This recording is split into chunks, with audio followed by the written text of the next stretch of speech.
وله ما في السماوات والأرض وله الدين واصبا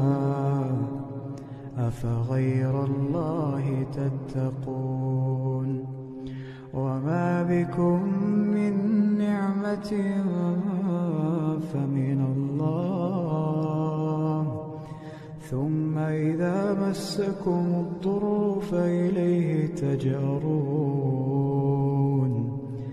ثم إذا كشف الضر عنكم إذا فريق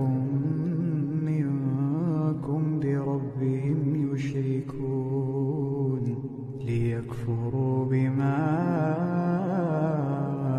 آتيناهم